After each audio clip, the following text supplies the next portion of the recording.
If anyone needed any more convincing that Ange Postecolgou and Tottenham Hotspur were the real deal, then I think that performance at the weekend against Manchester United should have been all the evidence that anyone needs to see. But in the aftermath, all I'm hearing about is don't get too hyped about Tottenham and Man United are just really bad and yada yada, all the rest of it. But for the first time in 10 seasons, Tottenham are undefeated against Manchester United in the Premier League, which I'm sure Tottenham Hotspur fans are going to be really happy about, really excited to see such a huge progression in their team. They've hit a huge milestone that they haven't hit since Adebayor played for them, which feels like 3 lifetimes ago at this point. And I know one or two of you might still be sitting there thinking, Quinny, it was a draw, calm down and all the rest of it. But if you actually watched that game, you actually seen the Tottenham performance and the players that were there on the pitch, that it's clear as day for me that Ange has got Tottenham operating at such a high level compared to the rest of the teams in the Premier League. And as soon as one or two more things click into action, then Tottenham Hotspur are just going to go on a mad run all the way to the top. In the video today, we're going to be having a look at exactly what we did learn from Man United 2, Tottenham 2, and the second encounter between the two of them in the Premier League this season, as Tottenham set themselves off for their little winter break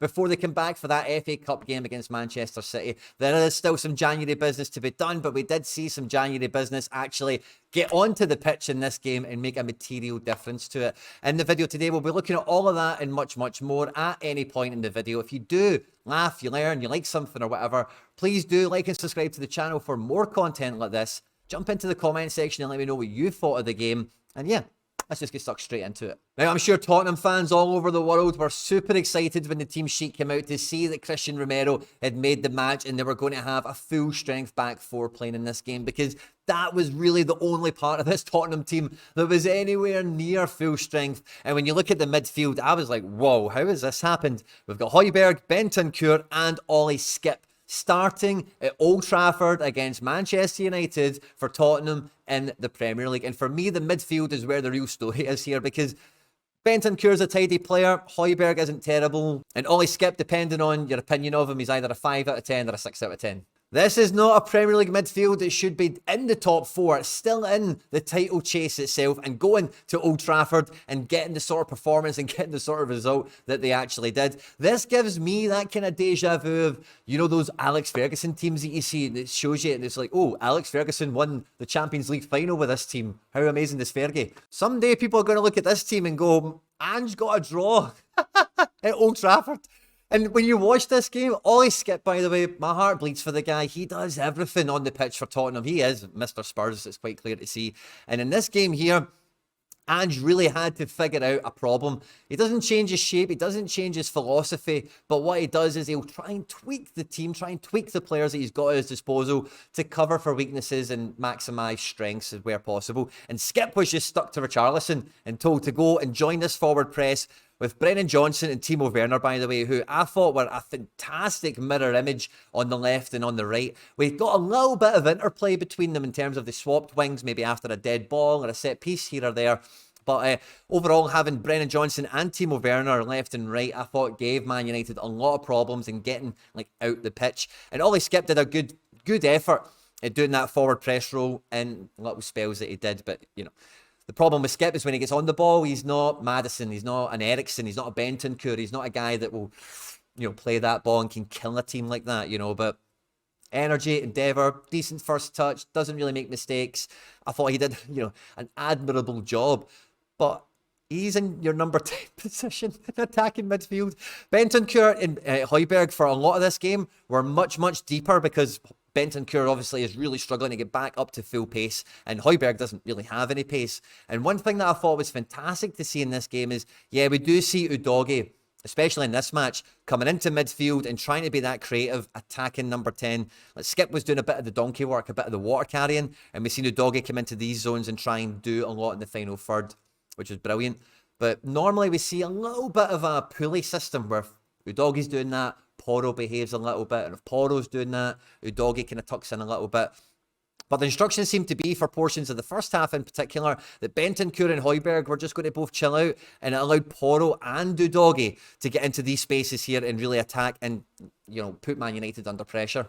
And that's a solution I've not seen Ange really deploy too often, is really have Udogie and Porro, or have both those inverted fullbacks really off the leash and really like, we need you to get into the final third and attack as much as possible. Højbjerg sitting patrols and defence, the back, the defence, we know what they do. And Bentancur did join in with attacks, don't get me wrong. He did cover ground, he did get into attacking positions more and more as the game went on in the first half. Obviously getting the goal right after halftime, and right after halftime, and he did get his goal, he was kind of a bit higher up for a couple of minutes, but it wasn't long before he was retreating further back down the pitch, and some substitutions had to happen, etc., to kind of, keep 11 men on the pitch. And we've seen some really interesting stuff with Dragusin and Romero, Emerson Royale, sorry, not Romero, with Van de Ven going off injured, etc.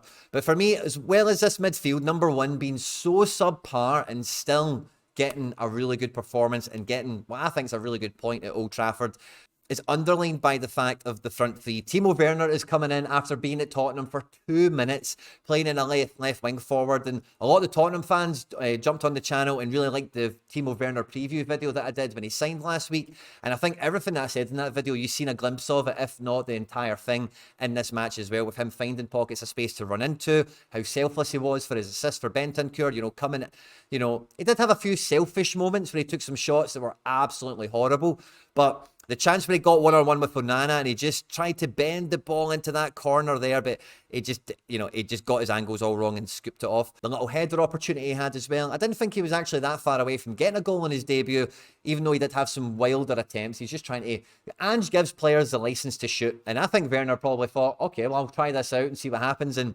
Werner knows he's not good from range, but he took one or two of those shots, and I don't think we'll see too many more from outside the box, but he's just in the door 2 minutes. Richarlison divides opinion and is fine, gets his goal from a corner, which, by the way, Ange and Tottenham did an absolute number on Man United at set pieces in this game. Obviously, Richarlison gets the goal, Romero hit the crossbar, and there was another couple of opportunities where, like, Tottenham could have got more goals from corners in this game, and that's not something, again, I normally think about Ange ball. So Richarlison, credit to him, is a really good target man, a really good forward for the majority of this game. And Brennan Johnson, I think this guy needs another season under his belt, because the energy, the determination, the decision-making, the fight, the fire, this guy had so much going for him on this right-hand side against Diego Dallo, as did Werner against Wan-Bissaka.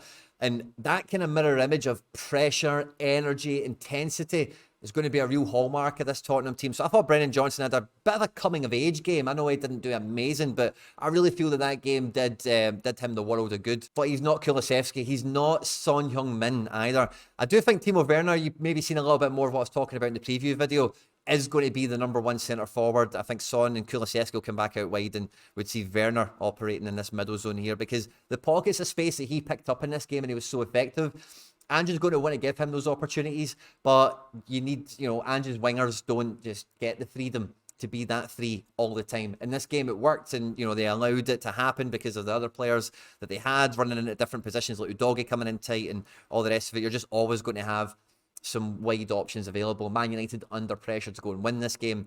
It just felt like it was a bit of an easy debut stylistically for Werner in that sense, but against other teams where they're going to be much more rigid on, marking in the wide areas, Werner's only going to get that space by playing centrally and coming off of centre-backs in the midfield, or, trying to lose centre-backs by getting into the wide areas because the full-backs have followed the wingers. So I think a good debut for him. And overall, this whole Tottenham team must be just walking on clouds at the moment. It doesn't matter who plays. If Van de Ven goes off injured and Dragusin's just came on, Udogie's off the pitch. Timo Werner didn't complete 90 minutes, of course, coming off for Bryan Gil for the last 10 minutes or so. But literally, nothing goes Tottenham's way, and still they are charging on. They're collecting points. They're getting credible results. And, it's a draw away to Old Trafford or whatever.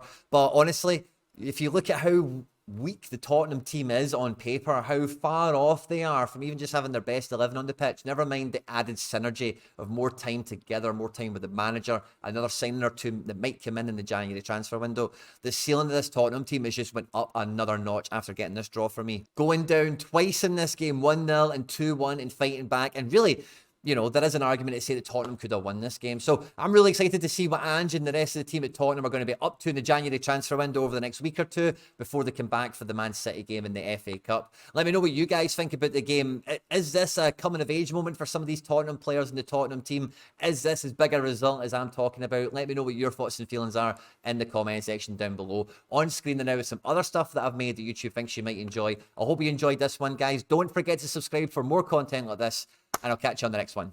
Take care. Bye-bye.